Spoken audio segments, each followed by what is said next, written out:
فجر کی نماز کے بعد سونا ناپسندیدہ ہے، بہت سارے اسلاف سے اس کی ممانعت منقول ہے، اس لیے حرام تو نہیں ہے لیکن ناپسندیدہ ہے۔ اگر کبھی بہت تھکاوٹ ہو تو سو جائیں نارمل عام حالات میں، کیونکہ رسول اللہ صلی اللہ علیہ وسلم کی صحیح حدیث ہے، فرمایا بورک لامتی فی بکورہا، اللہ نے میری امت کی برکت صبح کے وقت میں رکھی ہے، بالکل ابتدائی وقت میں۔ فجر کے بعد کاموں کا آغاز کر دیں، اس میں اللہ برکت دے گا، وقت میں برکت ہوگی، صحت میں برکت ہوگی، رزق میں برکت ہوگی۔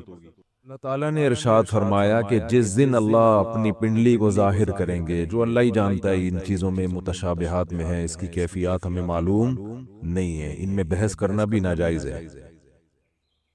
اللہ اپنی تجلی ظاہر کریں گے تو اس میں اتنی اٹریکشن ہوگی، اس میں لوگ ایسے مبہوت ہو جائیں گے کہ سجدے میں گر جائیں گے۔ اس وقت سجدہ کرنے میں مزہ آئے گا، لذت محسوس ہوگی۔ فرمایا لیکن کچھ لوگ ایسے ہوں گے جن کی کمر تختے کی کر دی جائے گی، اور وہ سجدہ کرنا بھی چاہیں گے تو نہیں کر سکیں گے۔ یہ کون لوگ ہوں گے؟ فرمایا یہ وہ لوگ ہوں گے جن کو دنیا میں سجدے کے لیے، نماز کے لیے بلایا جاتا تھا، وہم سالمون، اس وقت ان کی کمر صحیح تھی، تختے کی نہیں تھی، یہ کمر جھکا سکتے تھے، سجدہ کر سکتے تھے، نماز پڑھ سکتے تھے۔ اس سے اندازہ ہوتا ہے کہ اللہ کی نظر میں دنیا میں جب ہمیں سجدے کے لیے بلایا جاتا ہے تو ہم اس کو ہلکا لیتے ہیں، لیکن اللہ کی نظر میں اس کی بہت بڑی قیمت ہے، بہت ویلیو ہے اللہ کی نظر میں اس کی۔ اس لیے خوب اچھی طرح سمجھ لیں کہ نماز کو ہلکا نہیں سمجھنا چاہیے۔ آج ہمیں بے نمازیوں کے بارے میں افسوس نہیں ہوتا، وہ تو پڑھتے ہی نہیں ہیں۔ نمازیوں کے بارے میں افسوس ہوتا ہے کہ جو نمازی بھی ہیں نا، تو وہ بھی اپنی نماز کی ایسے حفاظت نہیں کرتے جیسے اللہ نے حکم دیا ہے۔ انہوں نے بھی ایک سائیڈ میں ایک چیز رکھا ہوا ہے کہ جب سارے کاموں سے فارغ ہو گئے تو چلو کیا پڑھ لیتے ہیں؟ نماز پڑھ لیتے ہیں۔ یہ جو قرآن میں اللہ نے فرمایا یوم وہم کیا ہے، یوم یکشف عن ساق ویدعون الی السجود فلا یستطیعون خاشعۃ ابصارهم ترہقهم، نہیں، یہ آیت میں یوم یکشف عن ساق ویدعون الی السجود فلا یستطیعون، آگے کیا ہے؟ خاشعۃ ابصارهم ترہقهم ذلہ وقد كانوا يدعون الى السجود وهم سالمون۔ فرمایا دنیا میں انہیں سجدے کے لیے بلایا جاتا تھا، تو یہ کب بلایا جاتا ہے؟ اذان۔ گاڑیوں بھی وہ صحیح نو کی گاڑا پارکنگ یا آبا بھی ڈبا پارکی ٹگے ہیں لو پریان ہو رہی ہے ٹک کی گاڑیاں۔ بھائی یہ بہت بڑا المیہ ہے یار، دیکھو گاڑیاں غلط نہیں پارک کیا کرو۔ میں دیکھتا ہوں یہاں مدرسے کے گیٹ کے آگے کئی بار لوگوں نے گاڑیاں کھڑی کی ہیں۔ اتنی تو انسان میں سینس ہوتی ہے کہ جب گیٹ کھلے گا مدرسے کا تو اندر سے جو گاڑی باہر کیسے نکالے گا؟ یعنی یہ تو نبی صلی اللہ علیہ وسلم نے فرمایا کہ ایمان کا آخری درجہ یہ ہے، یہ حدیث خوب غور سے سنیں، ایمان کا آخری درجہ یہ ہے کہ راستے سے تکلیف دہ چیز کو ہٹایا جائے۔ کوئی بھی چیز جو لوگوں کو تکلیف پہنچا رہی ہے اس کو کیا کرو؟ ہٹا دو۔ گٹر کا ڈھکن کھلا ہوا ہے، کوئی گر سکتا ہے، آپ اس کے انتظام کریں۔ کانٹا پڑا ہوا ہے اس کو ہٹائیں، پتھر رکھا ہوا ہے اس کو ہٹائیں، کوئی بھی چیز جو لوگوں کو اذیت دے سکتی ہے۔ ہاں ابھی بتا رہا ہوں، ابھی جائیں گے نا، بات کمپلیٹ ہونے دینا، ورنہ پھر وہ دوبارہ کریں گے یہ حرکت، تو اس لیے اب کمپلیٹ کر لو پھر جائیں۔ تو راستے میں تکلیف دہ چیز جو نہیں ہٹاتا نا، اس کو نبی نے ایمان سے خارج کیا ہے۔ تو سوچو وہ کتنا بڑا گویا کہ کافر ہوگا جو تکلیف دہ چیز راستے میں ڈالتا ہے۔ تو گاڑی غلط پارک کرنا، بائک غلط پارک کرنا، یہ تکلیف دہ چیز ڈالنا ہے کہ نہیں ہے؟ کانٹے سے اتنی تکلیف نہیں ہوتی، لوگ اکثر سنبھل کے ہی چل رہے ہوتے ہیں، لیکن گاڑیاں اس طرح روزانہ میرے ساتھ ایسا ہو رہا ہے روزانہ کہ یہاں آپ گلی میں گاڑی موڑنے کی کوشش کرو نہیں موڑ سکتے، کسی نے کارنر پہ گاڑی ایسے کھڑی ہوگی کہ گاڑی دوسری گاڑی جو آئے گی ٹرن ہی نہیں ہو سکتی، اور یہ دیندار لوگ زیادہ معذرت کے ساتھ کر رہے ہوتے ہیں۔ ہمارے ہاں جو جتنا بے ڈھنگا ہوگا نا اس کو سمجھا جاتا ہے اتنا نیک ہے، جتنا بے ڈھنگا ہوگا نا۔ میں جب گیا نا حضرت مفتی رشید احمد صاحب رحمہ اللہ کے پاس، ان کے شاگردوں کے پاس، تو میرے پاس 125 تھی، میں نے دیوار کے ساتھ لگا دی بائک، تو وہ کہیں جھانک رہے تھے، انہوں نے کہا بالکل چپکاؤ۔ میں نے کہا یہ عجیب بات کر رہے ہیں بھائی، راستہ تو ہے نا بھائی، راستہ اتنا تو ہم نے بائک پارک کی ہے کہ راستہ تو ہے۔ انہوں نے کہا نہیں، راستہ نہیں، کھلا راستہ ہونا چاہیے لوگوں کے پاس گزرنے کا۔ تو جب آپ مکمل دیوار کے ساتھ بائک کو چپکا کے کھڑا کر سکتے ہو تو آپ نے اس کی دم باہر کو کیوں نکالی ہوئی ہے؟ تو میں نے کہا یار عجیب ٹائپ کے لوگ ہیں یہ، تو بہت سختی کیا کرتے تھے۔ تو راستے سے تکلیف دہ چیز جو نہ ہٹائے وہ ایمان سے خارج ہے، تو جو راستے میں تکلیف دہ چیز ڈالے وہ کتنا بڑا بے ایمان ہوگا معذرت کے ساتھ۔ تو ابھی تو آپ لوگوں سے غلطی سے اس لیے میں کہہ رہا ہوں کہ اب جس نے غلط گاڑی پارک کی وہ اٹھے گا ہی نہیں نا، ہمیں اپنے بے ایمان کا فتویٰ لگا دیا۔ تو ہم اچھا گمان رکھتے ہیں آپ نے جان کر نہیں کیا ہوگا، غلطی سے کیا ہوگا، بلکہ آپ نے گاڑی صحیح پارک کی ہوگی یا بائک صحیح پارک کی ہوگی، کسی نے ہٹا دی ہوگی۔ جن جن نے غلط پارک کی جا کے ذرا گلی کھولنے جا کے اڑ جائیں، ہم لوگ دیکھ بھی رہے، آنکھیں بند کر لو بھائی، ہم نہیں دیکھ رہے، شاباش شاباش، اور آئندہ اس سے توبہ کریں۔ تو پیچھے سے تو دیکھ سکتے ہیں نا، تو بائکیں جو ہے نا بالکل چپکا کے کھڑی کیا کریں دیوار سے، اور گاڑی بھی، اور گاڑی تو سامنے روڈ پہ کھڑی کرتے ہیں، ابھی کیمرے لگے ہوئے ہیں الحمدللہ چاروں طرف، ہم نے ٹھیک ٹھاک سیکیورٹی کا انتظام کیا ہوا ہے جو اسباب کی دنیا میں، تو چور بھی انشاءاللہ بھاگے گا نہیں، کہیں بھی پکڑا جائے گا۔ اور یہاں بھی کیمرے لگے ہوئے، دیکھو وہ بھی لگا ہوا ہے، یہ بھی لگا ہوا ہے، دیکھ رہے ہیں؟ تو کسی کی جیب میں ہاتھ ڈالنے سے پہلے، کیونکہ جیب کترے بھی ہیں یہاں پہ، ان کو پتہ ہی نہیں ہوتا کہ کیمرہ لگا ہوا ہے، تو ہر طرح کیمرے لگے ہوئے ہیں جو ایک ظاہری اسباب ہو سکتے ہیں، اور سیکیورٹی گارڈ بھی بیٹھے ہوئے ہیں۔ کچھ سیکیورٹی گارڈ تو آپ کو وردی میں جو نظر آ رہے ہیں نا، اسلحہ کھلا لے کے گھوم رہے ہیں، کچھ یہیں بھی بیٹھے ہوئے ہوتے ہیں، سمجھ رہے ہو؟ تو آپ میں سے کسی کو نہیں پتا ہے کہ ادھر کس کی پینٹ میں کیا رکھا ہوا ہے، کس کی شلوار میں کیا رکھا ہوا ہے۔ تو خیر بات کیا چل رہی تھی؟ بات چل رہی تھی نماز، ہو سکتا ہے میرے بھی آواز بھی اسلحہ لگایا وہ میں نے، تو ہم بھی اتنے نیک نہیں ہے جتنا آپ سمجھتے ہو ہم کو، سمجھ رہے ہو نا؟ نیک سے مراد جو بالکل ہی بیوقوف لوگ سمجھتے ہیں نا۔ تو باقی یہ کہ اسباب کی دنیا میں انسان احتیاط کرتا ہے، باقی وہ بہاری لوگ کہتے ہیں کہ جب انسان کی موت آتی ہے تو اونٹ پہ بیٹھے ہوئے آدمی کو بھی کتا کاٹ لیتا ہے، تو وہ اللہ نے جب تک زندگی دینی ہے دے گا، جب اٹھانا ہوگا تو ویسے ہی اٹھا لے گا اللہ تعالیٰ، پھر تو سب کچھ ہو سکتا ہے نا۔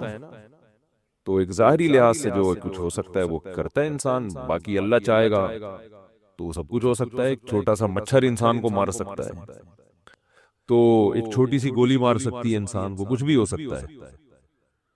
خیر، تو بات یہ چل رہی تھی کہ اللہ نے فرمایا جب ان کو دنیا میں سجدے کے لیے بلایا جاتا تھا تو یہ نہیں آتے تھے۔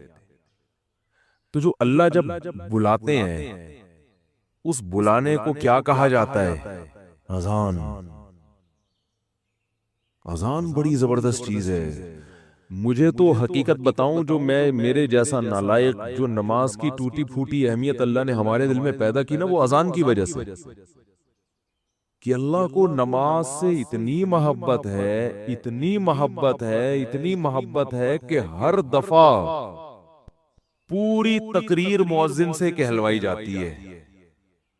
دیکھو جب بھی کسی چیز کی طرف آپ لوگوں کو بلاتے ہیں، اگر وہ کام بار بار ہو رہا ہے نا، ایک دفعہ ہوگا تو آپ اناؤنسمنٹ کرتے ہیں، بار بار ہو رہا ہے تو ایک دفعہ کی اناؤنسمنٹ کافی ہوتی ہے۔ ایک دفعہ کی، جیسے آپ کی جب جاب لگتی ہے تو آپ کا باس آپ کو ایک دفعہ بتا دیتا ہے کہ بھئی 8 بجے سے ٹائم شروع ہوگا اور شام 4 یا 5 یا 8 بجے تک آپ کی ایک دفعہ اناؤنسمنٹ کیا ہے؟ بولو نا، کافی ہے، بس بتا دیا، سگنیچر لے لیے، کہ بھئی یہ ٹائمنگ ہے. اب یہ 9 بجے عام طور پہ دفتروں میں 9 بجے کا ٹائم ہوتا ہے, اور گورنمنٹ کے جو دفتر ہیں 3:30 پونے 4 بجے کا ٹائم ہوتا ہے اس میں شام کو. چھٹی کا ٹائم 4 بجے, پونے 4 بجے حاضری ہوگی اور 4 بجے چھٹی. بعض دفعہ تو آنے کا ٹائم 4 بجے ہوتا ہے, جانے کا صبح 9 بجے ہوتا ہے واپس, یعنی الٹا بھی چل رہا ہوتا ہے, جو پریکٹیکلی ہو رہا ہے نا کہ اس ٹائم پر آئے کہ جب جانے کا ٹائم گزر چکا تھا. ٹھیک ہے نا, 4 بجے جانے کا ٹائم تھا, 5 بجے پہنچ رہے ہیں. تو گورنمنٹ میں اللہ کا شکر ہے بہت ساری ہمارے ہاں سہولتیں ہیں الحمدللہ. تو ابھی بات سے بات نکلتی ہے, چھوڑو اس کو یار, بات تو سردی کی چل رہی تھی. تو اللہ تعالیٰ نے, ہاں میں یہ عرض کر رہا تھا کہ آپ کو ایک دفعہ بتا دیا جاتا ہے بھائی یہ ٹائم ہے, اس پہ آ جانا. اب یہ تو نہیں ہوتا کہ جب 8 بجیں گے یا 9 بجے کا ٹائم آفس میں دیا ہے تو باس آپ کو فون کر کے بتا رہا ہو آ جاؤ ٹائم ہو گیا ہے. کبھی ہوتا ہے ایسے؟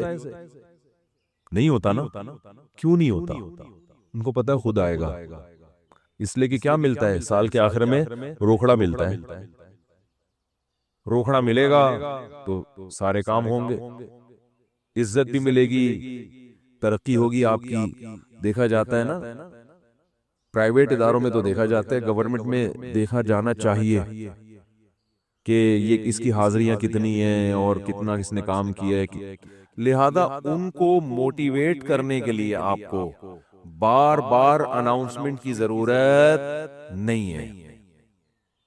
بار بار اناؤنسمنٹ کی ضرورت نہیں. ایک دفعہ اعلان دوبارہ کریں گے تو آپ ان کو بیوقوف بولو گے, یار بس سر آپ نے بتا دیا نا 9 بجے کا ٹائم, بس کیا ہے بار بار بھونپو لے کے گھر پہنچ جاتے ہو, ہے لاؤڈ اسپیکر لے کے میرے دروازے پہ کھڑے ہو کر 9 بج گئے ہیں. یہ جو سحری جگانے والے آتے ہیں نا, مجھے ان سے اسی وجہ سے الرجی ہے. او بھائی ہمیں پتہ ہے یار, سب کچھ جس نے روزہ رکھنا ہے وہ اٹھ جائے گا. اب وہ جو گھومنا شروع کرتے ہیں محلے پڑوس میں, ایک گھر کا نمبر رات 2 بجے آ رہا ہے, دوسرے کا نمبر رات 4 بجے آ رہا ہے. سحری کا ٹائم 4 بجے شروع ہو رہا ہے تو 2 بجے ان کو کیوں اٹھا رہے ہو؟ یہ تو ایک بس عجیب سی ایک حساب کتاب ہے. تو خیر, بار بار اناؤنسمنٹ نہیں کی جاتی, بار بار یاد دہانی نہیں کی جاتی. اور اللہ نے بھی باقی عبادتوں میں ایسے ہی کیا. رمضان کے مہینے کے بارے میں قرآن میں 2 آیتیں ہیں. ایک تو ہے فمن شہید منکم الشہر فلیصم. اللہ نے فرمایا ایمان والو تم پر روزے فرض کیے گئے جیسے کہ تم سے پہلی امتوں پہ فرض کیے گئے تھے. وہ فرض ہو گئے نا. دوسری آیت کیا, کب فرض ہوئے؟ شہر رمضان الذی انزل فیہ القرآن, رمضان کا مہینہ ہے. فمن شہید منکم الشہر فلیصم. جو پچھلی آیت میں اللہ نے فرمایا نا کہ روزے فرض ہوئے, تو اگلی میں بتا دیا کون سے مہینے میں؟ رمضان. جو رمضان کا مہینہ پائے اسے چاہیے کہ روزے رکھے. ایک دفعہ اناؤنسمنٹ ہوئی ہے بس, اس کے بعد دوبارہ قرآن میں اناؤنسمنٹ نہیں ہوئی. اور جب رمضان کا مہینہ آتا ہے تو پھر اسلام میں حکم بھی نہیں ہے کہ یاد دلاؤ.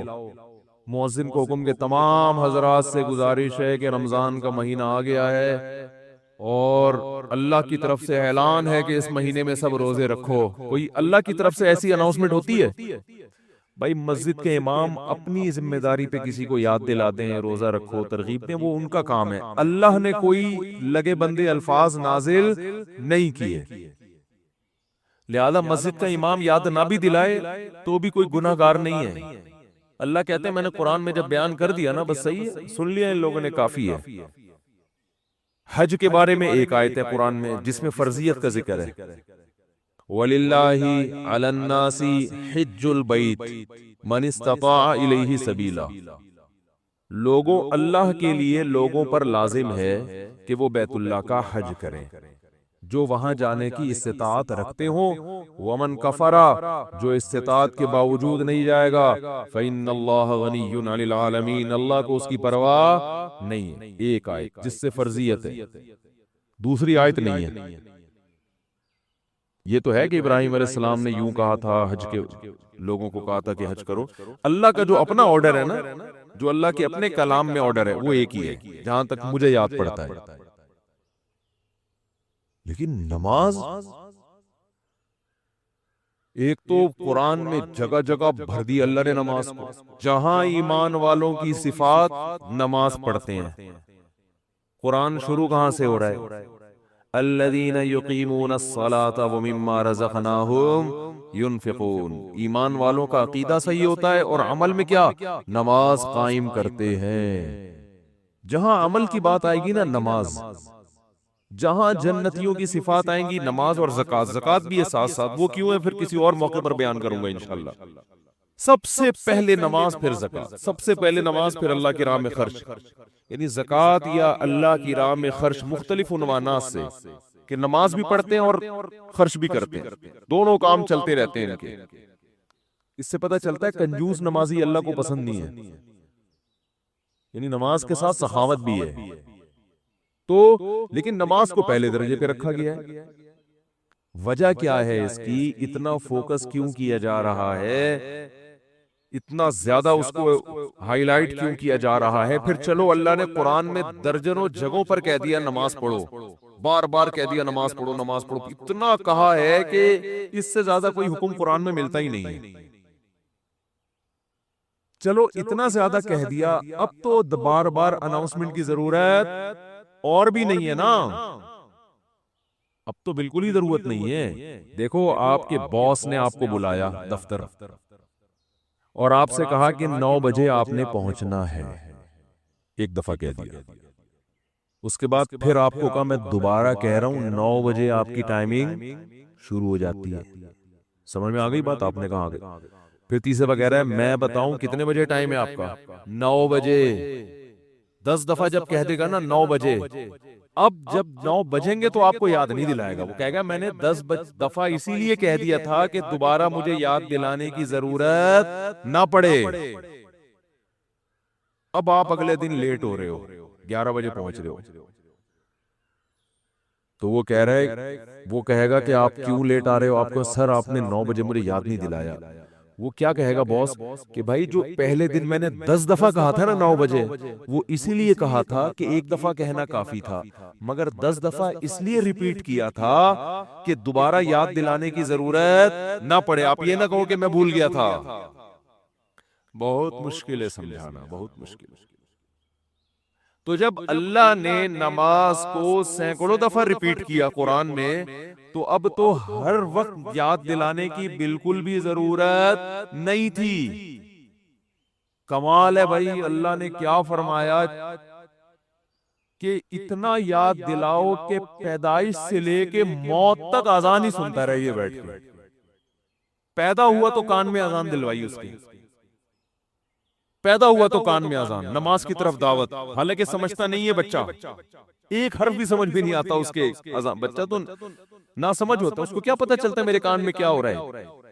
لیکن جب بڑا ہوتا ہے نا تو اس کو یہ جب یاد دلایا جاتا ہے کہ تیرے کان میں بھی اذان دی گئی تھی، دوسروں کو دیکھتا ہے تو اس کو پتا چلتا ہے کہ اللہ نے ابھی سے یاد دلا دیا ہے، تو پیدا ہوا ہے تجھے بتایا کہ نماز نہیں چھوڑنی، تو نے نماز نہیں چھوڑنی ہے تو نے۔ پھر فجر کے وقت الگ بلایا جا رہا ہے، ظہر کا ٹائم آتا ہے الگ۔ اچھا اللہ نے نماز کا بھی ذکر کیا اور ٹائمنگ بھی قرآن میں بتا دی۔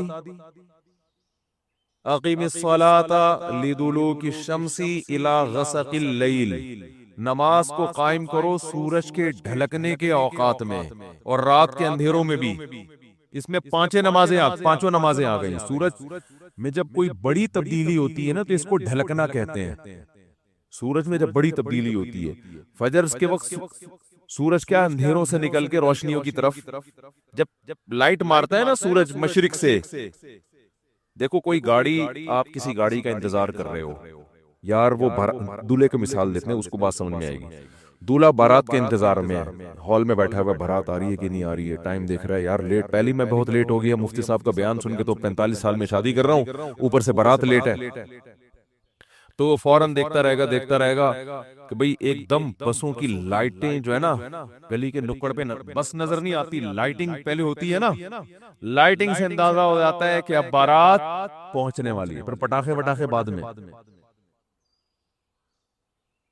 تو سورج کیا ہے ایک دم غائب ہو جاتا ہے، اندھیروں میں دنیا ڈوب جاتی ہے۔ تو سب سے پہلے جو لائٹ مشرق کی طرف ظاہر ہوتی ہے،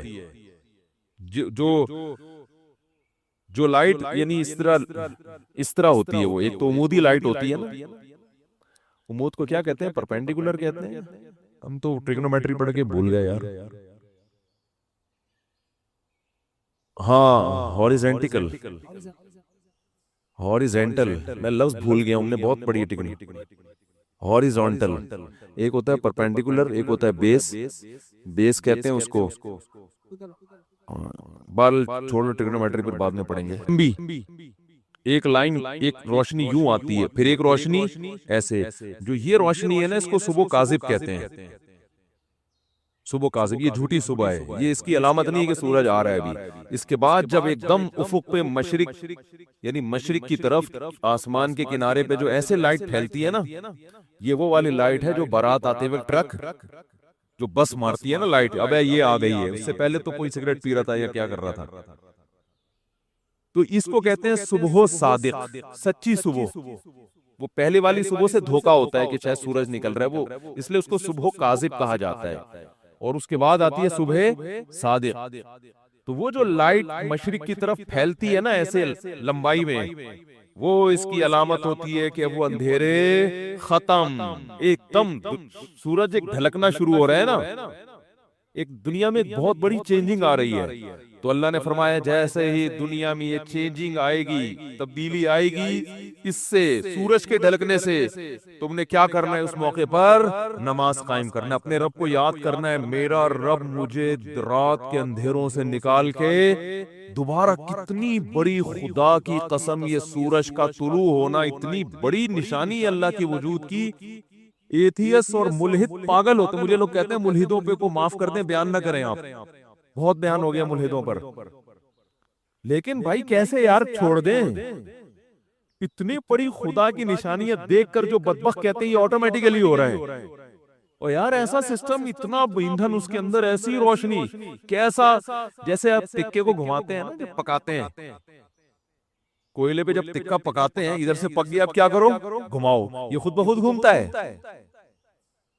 گھمانا پڑتا ہے، یا ایسا سسٹم لگانا پڑے گا کہ گھومے. وہ سسٹم کوئی لگا کے دیتا ہے. تکے میں خود بخود اتنی عقل نہیں ہوتی کہ کروڑوں سال میں ترقی کرتے کرتے ایسا بن گیا کہ آٹومیٹک گھومنا خود بخود ہی شروع. یہاں سے پک گیا، اب یہاں سے پکاؤ ہے بھائی، یہاں سے تو پک گیا، اب کیا کرو؟ اب یہاں سے پکاؤ مجھے. تکا خود بخود کروڑوں سال میں بھی اتنا ذہین نہیں ہوتا، تو یہ سورج اور زمین اتنے ذہین کیسے ہو گئے کہ سورج گیا اور پوری دنیا کو لائٹ دیتا دیتا، ساری دنیا میں کی فصلیں اگاتا، وٹامن ڈی پرووائیڈ کرتے کرتے کرتے کرتے ابھی سورج امریکہ والوں کو نواز رہا ہے. اس وقت یہاں رات ہو رہی ہے نا، امریکہ میں دن ہے.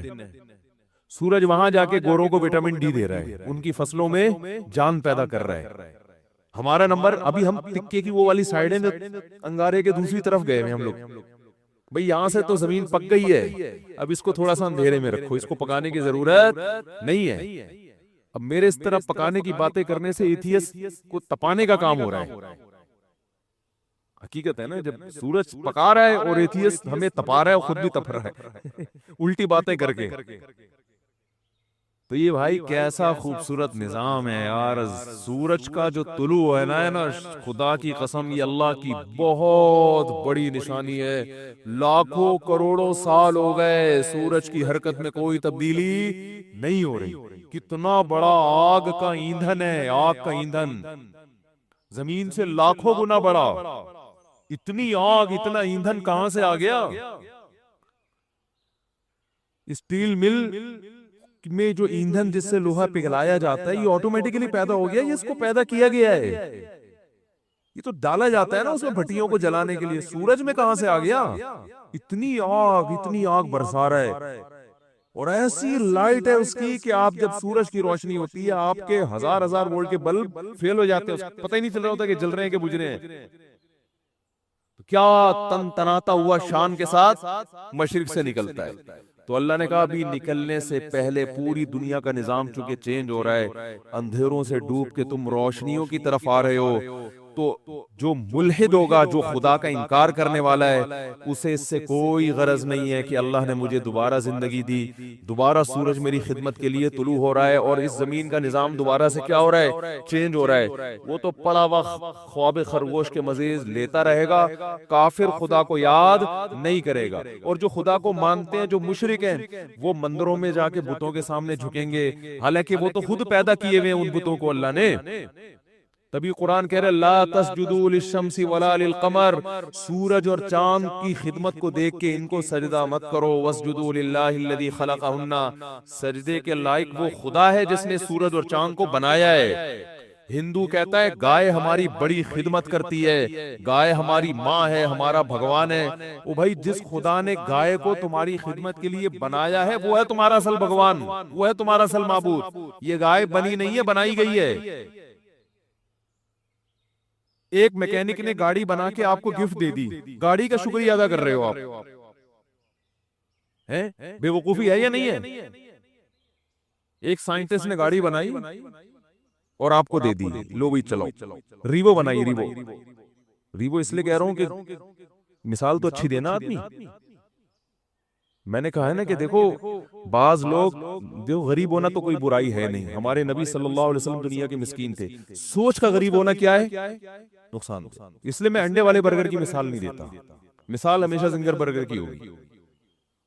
کیا کھاؤ بے شک انڈے والا برگر، جیب میں دیکھو پیسے ہیں تو انڈے والا کھا لو، زنگر کہتے ہیں، لیکن مثال ہمیشہ کس کی دو؟ زنگر کی۔ تو مثال اچھی گاڑی کی دینی چاہیے۔ اور اس میں ایک اور حکمت بھی ہے جو کبھی اور کسی اور وقت بتائیں گے انشاءاللہ۔ تو آپ کو کسی نے، کمپنی نے ریوو دے کے نا آپ کو گفٹ دے دی، لے بھائی۔ اب آپ کیا کر رہے ہو کہ ریوو کا شکریہ ادا کر رہے ہو، تمہارا بہت شکریہ، تم میری زندگی میں آئی، تم مجھے بٹھا کے گھماتی ہو، تمہاری وجہ سے میری عزت ہو رہی ہے۔ تو بات یہ چل رہی تھی کہ آپ کو کسی نے ریوو گفٹ دی، یا آپ کو کسی نے گاڑی گفٹ دی، آپ کو کسی نے کوئی بھی ہدیہ دیا، انڈے والا برگر کھلا دیا، آپ برگر کی تعریفیں کر رہے ہو، برگر کے شکریہ ادا کر رہے ہو۔ تو ہندو یہی کر رہے ہیں، بھائی گائے تم پر احسان نہیں کر رہی، احسان اس ذات نے کیا جس نے اس گائے کو بنایا۔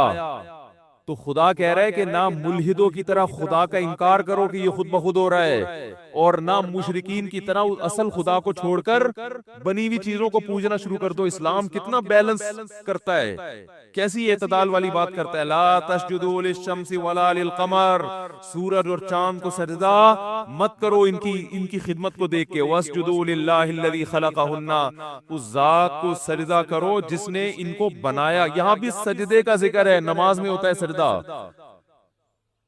تو اللہ نے کیا فرمایا؟ اقیم الصلاۃ لدلوک الشمس، سورج کے ڈھلکنے۔ سورج سے نا زمین کا بڑا سسٹم ہے، سورج کو بڑا قرآن نے پروٹوکول دیا ہے۔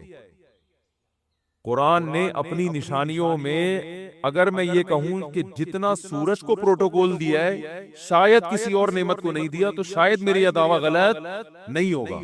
تبھی تو سورج سے نمازوں کے اوقات رکھے گئے ہیں۔ روزہ بھی سورج دیکھ کے ہوتا ہے، سورج غروب ہوگا تو روزہ افطار ہوگا، سورج طلوع ہونے سے پہلے روزہ بند ہوگا، نمازیں سورج کے اوقات پر۔ تو یہ کیا ہے؟ اس لیے کہ دلوک کہتے ہیں ڈھلکنا۔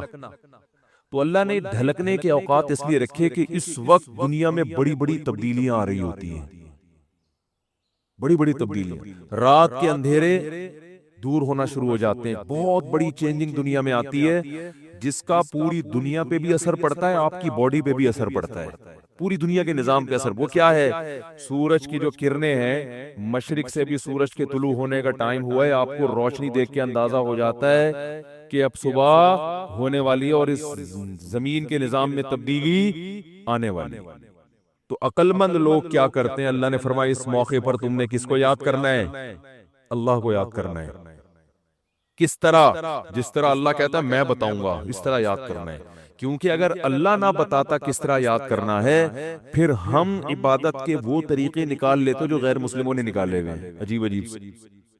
جب انسان کو پتہ نہیں ہوتا نا کیسے عبادت کرنی ہے، تو لوگوں کی رائے پہ چھوڑ دیا جاتا۔ فرض کریں اسلام کہتا بھائی صبح سورج کے طلوع ہونے سے پہلے، صبح صادق کے بعد تم نے عبادت کرنی ہے۔ کیسے کرنی ہے؟ ہر آدمی اخپل طریقے سے کرے۔ تو لوگوں کے الگ الگ کانسیپٹ ہوتے، کچھ ایسے عبادت کرتے وہ کہتے ہیں ہم اللہ کے لیے میلے کچیلے رہیں گے، یہ بھی ایک نظریہ ہے لوگوں میں۔ برما میں گیا، بدھسٹ نظر آئے، 6 مہینے سے کہا جاتا ہے کہ نہائے نہیں ہیں، یہ ان کا خیال ہے کہ اس طرح بھگوان کیا ہوتا ہے، خوش ہوتا ہے، نہائے نہیں۔ کچھ ایسا کرتے کہ ننگ دھڑنگ رہنے کو عبادت سمجھتے، یہ بھی آپ کو بعض مذاہب میں ملے گا، وہ کہتے ہیں ہم تو برہنہ پیدا ہوئے تھے بھائی، یہ لباس تو نیچر کے خلاف ہے۔ وہ بھی کچھ دن پہلے میں نے فیس بک پہ ایک انٹرویو دیکھا، شکر ہے وہ آگے میز لگائی ہوئی تھی انہوں نے، انٹرویو کے دوران انہوں نے یہ عقل بندی کی، وہ ایک برہنہ بیٹھا ہوا ہے بالکل ہی لباس لیس، تو اس سے پوچھنے کے اس تکلف کی ضرورت کیا تھی آپ کو، تو وہ کہہ رہے ہم تو انسان کیا ہے، پیدا کیسے ہوا ہے برہنہ، تو نیچر یہی ہے کہ لباس وباس نہیں ہونا چاہیے۔